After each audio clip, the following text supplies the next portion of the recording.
Let's head to the voicemail of Truth and Reason.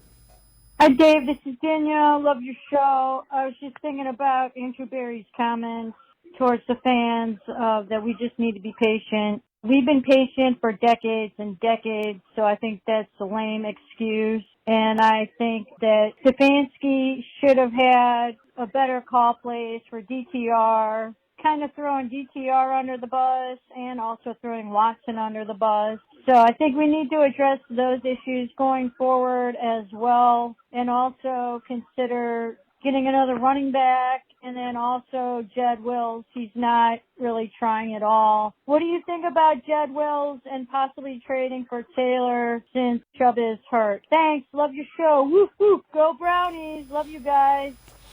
As always, appreciate all of the voicemails. Quincy, they made it pretty clear that they're not going to trade for Jonathan Taylor. Andrew Berry addressed that. He basically said they view it as a rotation with Hunt and Jerome Ford, not Pierre Strong. They got to get better play out of their left tackle. If it's Jed Wills or if it's time to. They picked up his fifth-year option, so they're on the hook for that. He's not playing well. There's no other way to say it. Yeah, he's not playing well. He's not the only one on that offensive line. I think, people have been pointing this finger at Jed. And look, Jed's not good. And Jed's the one you could point at and make fun of and everybody's going to be okay with. But it ain't just Jed. Like, you can get rid of Jed, put somebody else there. Let's say you magically get a starting left tackle off your bench or your practice squad or whatever. You fix that. You still have issues. Wyatt Teller's not 2020 Wyatt Teller anymore. Joe Bitonio's not 2020 Joe Bitonio. And J.C. Treader and Ethan Posick look like there's a gap between those two players, right? Like, it's not just one thing. It really isn't just one thing on that offensive line. There are multiple things that are going wrong on every play. Sometimes it's the center. Sometimes it's the guard. Sometimes Jed's fine and it's the other guard. Sometimes Jed's not fine and it's both the tackles, right? Dewan's had some times where he's gotten blown by.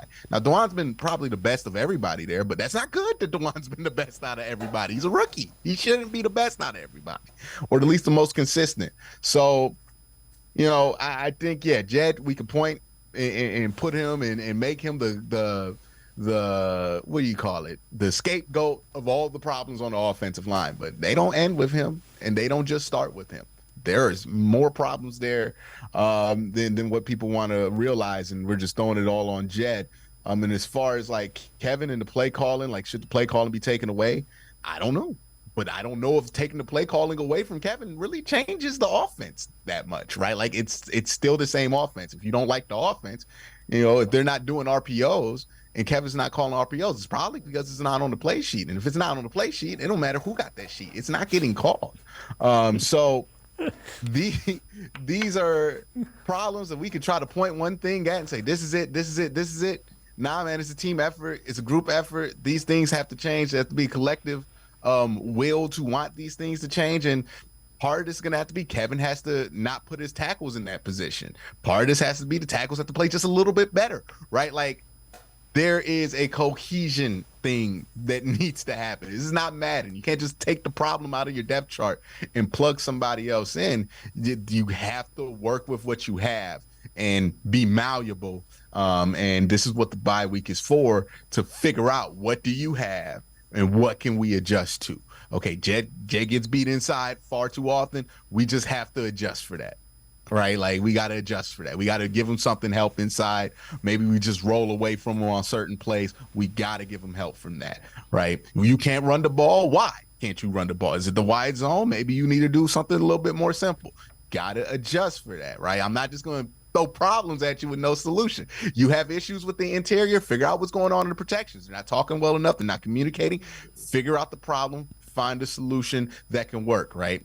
A football season is about whatever you can do with duct tape to get that thing tight as possible to finish the year. And this is part of the process. There's going to be problems. Every team has problems. The Chiefs had these problems last year. Oh, my God, what are they going to do at wide receiver?